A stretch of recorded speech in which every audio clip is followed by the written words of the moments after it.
Morning, we're on Chat News Stuff. It's Good morning. Yeah, morning to you too. Good morning. It's the 19th, do you say 18th? 18th of October, we're doing another newspaper. It's our first weekend newspaper, and I know from buying newspapers years ago that they're a lot more expensive at weekends, so... Yeah, this one, £2, Daily Telegraph. Nathan went and bought the Daily Telegraph. It's quite big. It's massive. Look at all them pages. Obviously it's a weekend page as well, yeah. weekend broadsheet. So let's see what we got. Police and soldiers on target list of British ISIL terror cell. Right, go in, how are they going to catch them and do something to You it? want to read this story? Yeah, go on, I don't mind. Oh, you've been talking about that quite a bit. I don't have, you're right. What's it say then? British Islamic terrorists. Sorry, funny noise around here outside in the. It's windy It's a today. little bit windy. There's a storm, remember, in the middle of America and Great Britain, and it's bringing warm air in. That's the warm air. British Islamic terrorists plot to kill police officers or soldiers, possible in a drive-by shooting on London streets, it was alleged yesterday. Oh, that sounds a bit like gangs, really, not... Yeah. 4 British men were said to have sworn allegiance to the terrorist group Islamic State, also known as Islamic State in Iraq. To the terrorist group Islamic State, also known as Islamic State in Iraq, and the Levant ISIL. I see, that's what. See, I didn't know that. David Cameron uses that ISIL term quite a bit, doesn't Yeah. he? Like it's coining that up. They have allegedly obtained a handgun with a silencer to carry out the shootings. The plot was believed to include the use of a moped. See, this isn't. Like, be honest. Do you think this is something to do with ISIL really? Because do you think they would go and get a couple of geese to go and buy a handgun and a moped and shoot people? No. They're a bit bigger than that. That's like, that's unbelievable. That just sounds like a gang shooting people. Like that's not. That's it. It doesn't sound very professional for a group that's trying to sort it out in the Middle East. The men had 2 inches of police officers and 2 police community support officers, and had conducted hostile reconnaissance, and had conducted of a police station and a tutorial army base barracks in the capital Scotland Yard said. I can't believe that. I'm sorry. Tariq, hang on, let's just read his name. Tariq Hussain, 21, of Ladbroke Grove, West London, and Salahab Majid, 20, of St John's Wood, North London, Nahal Hamlet, 24, of Notting Hill and West London, and Moman Matazium, 21, of Bayswater, West London, were charged yesterday with the intent of commit acts of terrorism or assisting others to do so. So as usual, wait. Do you notice something though? Wait, think about it. Look, they've noted the ages, right? Look, there's 3 years between all them, and they're not older men of Islam. Like they've probably been taught the new sort of extremist views and that. They're all the similar sort of age. They're just like get together, we'll go down London, shoot some coppers, and say that it was Islam. ISIL did it. That's wrong, mate.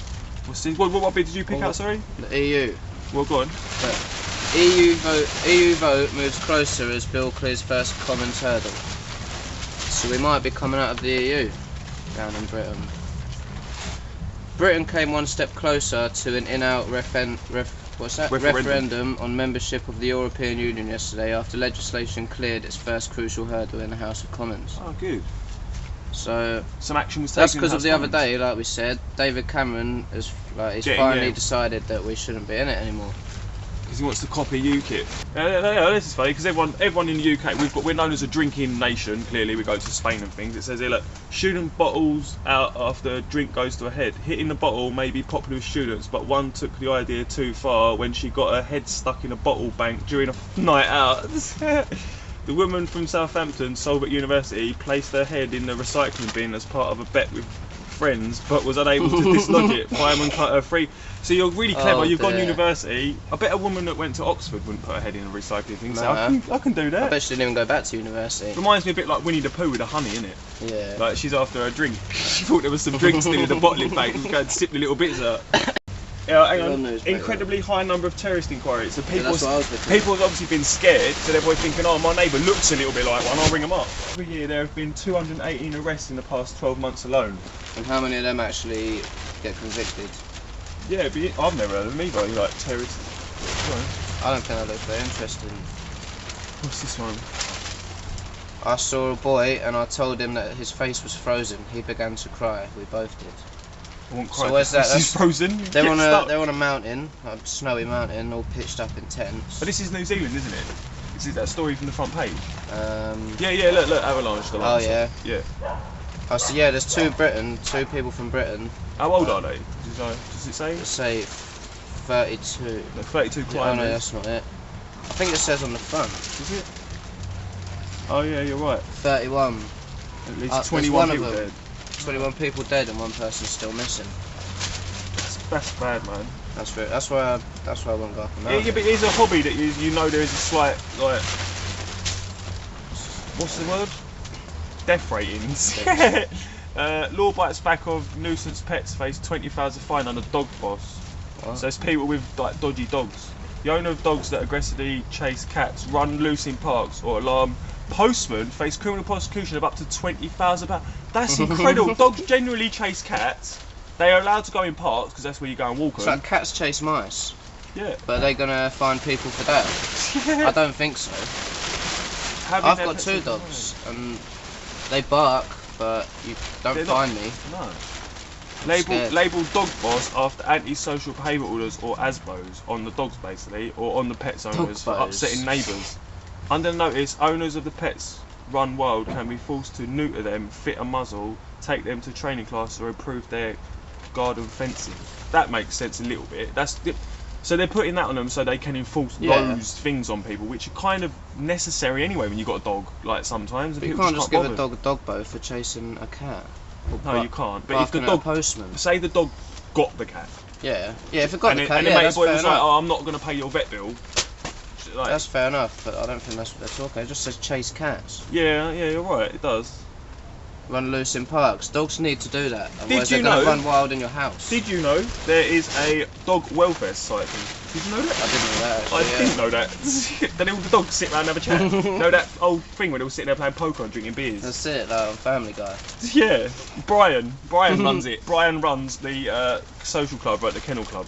He sits there and has a cigar and all that. And what is it, a mojito? The debate is about giving people a choice. Oh, so yeah. Philip Hammond is a foreign secretary. In the 39 years since we had a referendum on Europe, the EU has changed profoundly from a common market into a crusative superstate. It is a little bit of a superstate. Douglas Alexander, foreign secretary. The bill is all about internal leadership challenges and external electoral challenges. It is being debated because Conservative bench backers do not trust the Prime Minister. That's the Prime Minister's fault though, because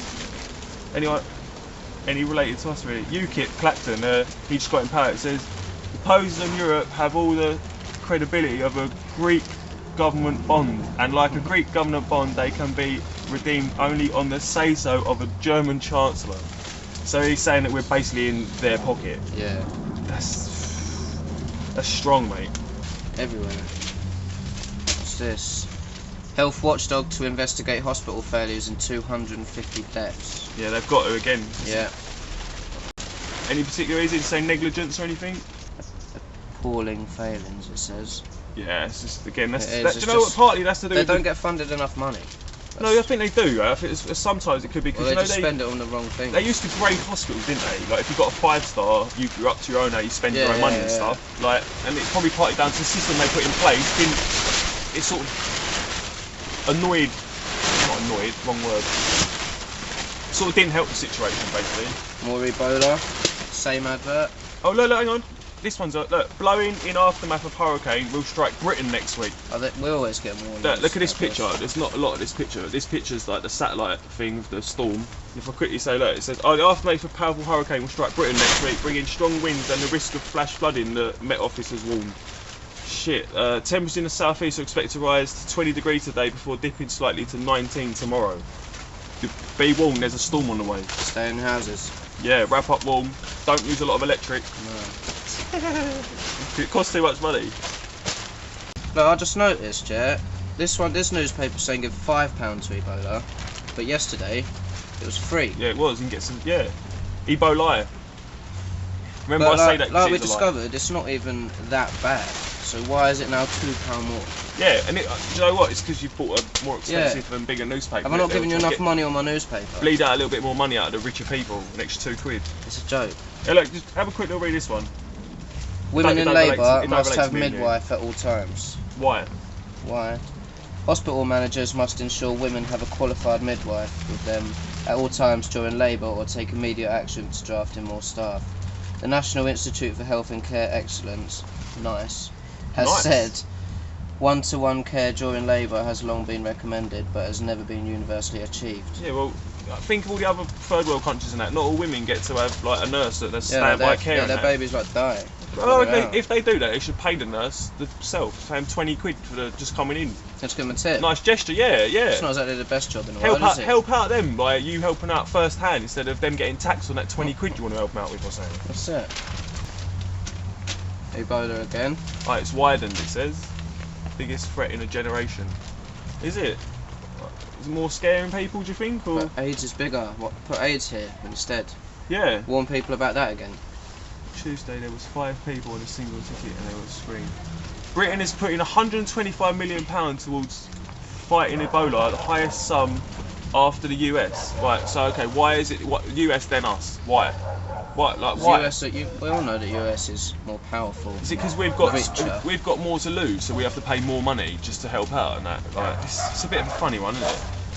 Yeah, I got a little bit of honour for our RAF pilots here. Look, an RAF pilot whose helicopter was riddled with bullets as he dropped off troops in Afghan has been decorated by the Queen for his bravery in returning to rescue them. Good on him. What's FLT? That's you know about military things. I don't know anything about it. Fleet Lieutenant Charlie Lockyer, 35, from Teaganmouth, Devon, was presented with a distinguishing flying cross at Windsor Castle for his courage. Well done, mate. I applaud you on that one. Hats off to you, mate. Yeah, I ain't got that. But yeah, hats off. Well done, man. I like. See that you don't read things like this in the other papers really, about like the servicemen that say support our heroes and stuff. You don't hear first hand what they actually do when you're like that. Like, I feel good about spending the extra £1 on the newspaper. Okay, so Labour are in power at the minute, and they want to obviously get in everyone's good books, especially people that got money like property developers and employ a lot of people. So they want to get rid of the green belt that's around London, the M25. There's a green bit that goes around like Epping Forest and all down south. There's a lot of forest and that. It says Labour will allow more homes to be built on the green belt if the land has little environment or amenity value. A policy reviewing strongly suggests every little bit of grass is like important. Every little tree is important. You breathe in oxygen, it helps you out. Mug. Yeah, he's not a mug. Just come on, man. What's he say? The intention to disclose in the small print of a newly published report. It states that the green belts around cities such as Oxford, Cambridge, York, and Bristol in particular are ripe for development. Really, because there's money in it. They have good locations, I suppose. We're Cambridge, Oxford, York, and Bristol. The report. That's not the point. It's not. Yeah, it's not. Is it? Was published days after Eckick Pickles, the local government secretary, set out strong protections for the Greenbelt and concerns that councils are sacrificing protected land to meet local housing requirements under new planning rules. It's just running out of land. It's only a little island. You let all these people in, mate. Do you know what I mean? You knew you was going to have to house them all. What, you knew you was going to rip up everyone's Greenbelt land where like badgers and newts and stuff land? Like, it's mad, man. It is. What's Ed Miliband? Hang on. He wants to launch another land. Yeah. Chris Skidmore, MP, the chairman of All Party Parliament Group on the Greenbelt, said, Now we have clear proof that Ed Miliband is intending to launch another land grab on Greenbelt areas such as around Bristol and York. These players need to be fought tooth and nail. York's where like people go on school trips to go and see all these areas. I'll have a little inkling, and I don't know this, but I'll have a little inkling. Ed Miliband probably has a brother, an uncle or a cousin that is probably a property developer and probably owns a little bit of land around one of these, and he can do a little bit of a thing and go, yeah, we'll put these in. Yeah, a little bit of extra money in his pocket. Yeah, we'll have some figures here. It says here, figures from Gleningen Planning and Construction Analysis show that 5,600 new homes were approved for Greenbelt land last year, up from 2,260 in 2010. So they're just using up all our land now. Why not build big fucking horrible tower blocks, and just house people in that? At least use less land, isn't it? Yeah, it's only a little island. A guiding star after 95 years of good deeds. For most girls, the brownies and guides are a part of childhood all too soon left behind. Well, they're not going to leave it, are they? Not so for Betty Lau, aged 106. What? She is Britain's oldest girl guide, and her commitment to the girl guiding principle. Well done. Yeah. To do a good deed every day. That's a good idea. Yeah. She should distill that in everyone. She should have. I've always tried doing one good deed a day. At least one, yeah. So she's who made that up. That's really. Oh look, it's this woman right here. Yeah. I should definitely give her some recognition. Yeah, that one. Up here. So it's good for 106-year-old lady. She does, doesn't she? It's not even that great. That's the thing, there's not a lot of people like that left. Right, this one says journalists not above the law, says Met Chief. They are. Which is, it's quite interesting, isn't it? Because quite a lot of people do wait, think... don't read it yet. What's your initial thing of the that there?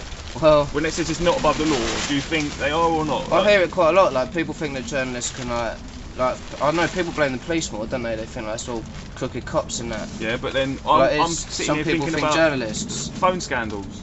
Do you remember the journalists? When they hacked into these newspapers. Yes, yeah, and Prince Harry. There was a lot of other celebrities, weren't there? But then again, it's not like, I don't think they went to the police and said, oh yeah, can we do this? Yeah, of course they did. Do you know what I mean? Yeah, yeah. So what does it say then? Yeah, go on. One of the Metropolitan Police's most senior policemen has said the force will continue to use regulation of Investigatory Powers Act against journalists if they suspect criminality. I don't like that word, suspect. Like, it's not. It's too vague. Like, police officers. They might suspect it and arrest them, but they're not going to go out of their way to look. And also, because it says here, what does it say? Like, they can suspect, so they can look into, they can be really nosy, basically. But it says if they suspect, so it's like they're not going to go out of their way, they're just going to wait to see if anything comes their way. They're not that bothered by Powers Act, so they're allowed to inspect anything the journalists. So that means technically the police now could control what the journalists put in newspapers or out publicly because they can confiscate material. That's a bit. So you wouldn't have heard about like Jimmy Savile, Rolf Harris. Yeah. That sort of thing. They want to enforce it. Now that's again, that's limiting what like wide public information is there. They're saying like you can't listen to all of that. You can only listen to this bit that we're telling you by the Yeah, that's it. That's what they're trying to do with everything these days. That's mad, man. It's good that that's in a newspaper though, whether that is true or not. But that little bit is in a newspaper because you wouldn't expect to see that in another one. That's what shit that annoys me. Yeah, it is rather annoying, isn't it? Journalists are not above the law. Maybe some journalists should be allowed a few little powers. We're allowed to publicise stuff that gets people in trouble, just so the greater good or the public will know about that story. Anything good on this page? Yeah. Boko Haram made 3 girls in ceasefire deal. Oh, that's them girls. That's them schoolgirls. Yeah. So let's see what they're saying. That's mad actually, because we heard about that for a little while, then we heard nothing for a couple of weeks, and now they're saying back. That's something I actually did take interest in. Nigeria's government and Boko Haram yesterday agreed a ceasefire that brought closer the release of more than 200 schoolgirls kidnapped in North. So they do want to release them. Yeah, well, they don't want to keep feeding them, I suppose. Yeah, they need to feed themselves. Secret meetings held between the authorities in Abuja, the Nigerian capital, the representatives of the militia linked to Al-Qaeda, led to a temporary agreement to lay down arms. Is it say? Yeah, close to 300. They should lay down arms, man. But I think they want money, didn't they? Really? Some of the girls managed to escape. It says. What's this? How many? 219 are still being held captive. Oh, it's 219, is there? So what's that? 80. It says they escaped, but it doesn't say whether they got away. Oh yeah. This is what they want. It says Boko Haram has in the past insisted that it would release the teenagers only if Nigeria freed several of the group's senior commanders who have been captured and are in jail. There were no immediate details of what Boko Haram would get out of the ceasefire deal. So they want their people in power basically to be released. That's wrong, man. It's terrible. Bottom bit there. What's this? How much is this one? £10. The Ebola thing. This one's £10. Donate £10. So we've gone from 3 to 5 to 10. Why haven't put them both in the same news? And it says the UK is sending the second most amount of money to help this thing. 125 million. They want your public money. Do you know why they've done it like that? Because some people read from the front now, but yeah. Wait. Look at the picture as well. That's like a proper scary picture. That's like, oh my god, you could like see all these alien people suits come into your house to come and pick someone up. And look, what's this? Ebola is. Right, what's that say? It's reef or what? Real. Stay safe. Don't go out. Go out, it's fine. No, I'm saying that's it saying don't go out. I know, but I'm just saying go out. It's fine. What page are we going? Going this way, aren't we? Yeah. Is that one? No, that one. That's one. funny. Look, sorry, Mr. President, your card has been declined. Most New York waitresses are adept at dealing with awkward situations when it comes to customers who are unable to pay their bill. but pity the poor server who had to tell Barack Obama that his credit card had been declined. Brilliant. Oh, imagine that. Brilliant. The president and his wife Michelle were dining at the Estella restaurant in Manhattan's Nolta district last month when it happened. They were in New York for the gathering of the United Nations General Assembly and had dined on burrito with salsa verde, endive and tomato salad. That is brilliant. Why do we want to know what he ate? The waitress was forced to tell the president that his card had been rejected. Luckily, Mr. Obama was able to find another card and paid the bill. Wonder if that was his expenses card.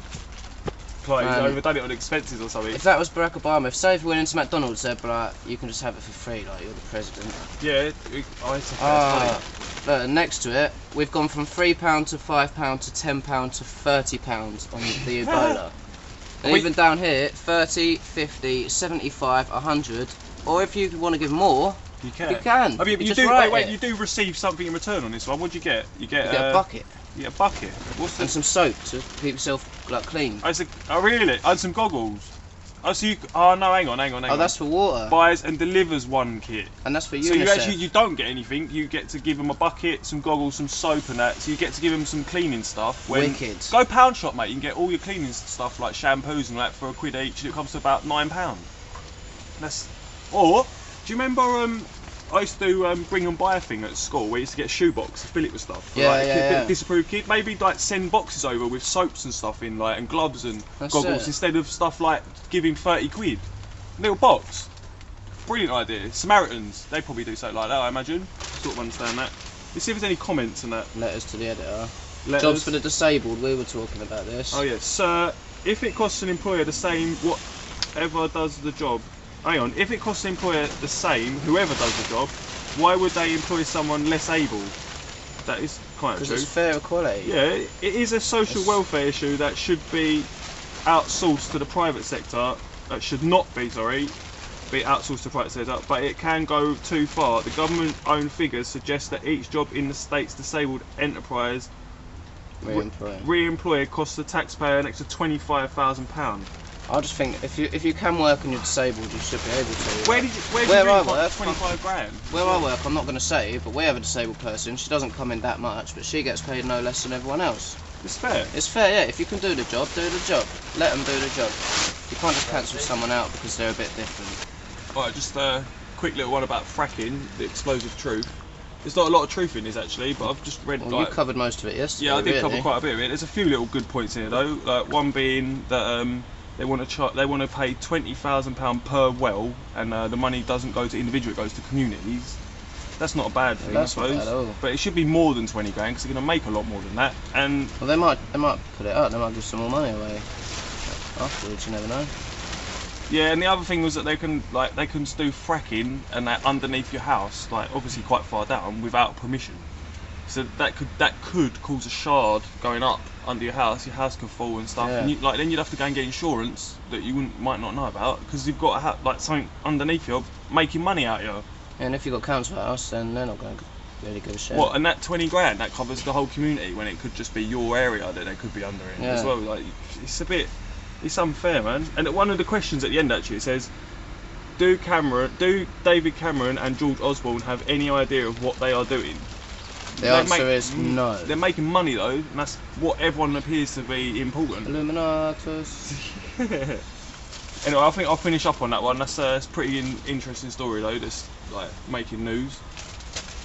Yeah, and keep watching every day. Videos going up daily. Tell your friends, share it around, subscribe. Not a bad paper either. It was alright. I hope you enjoyed the video. See you next time.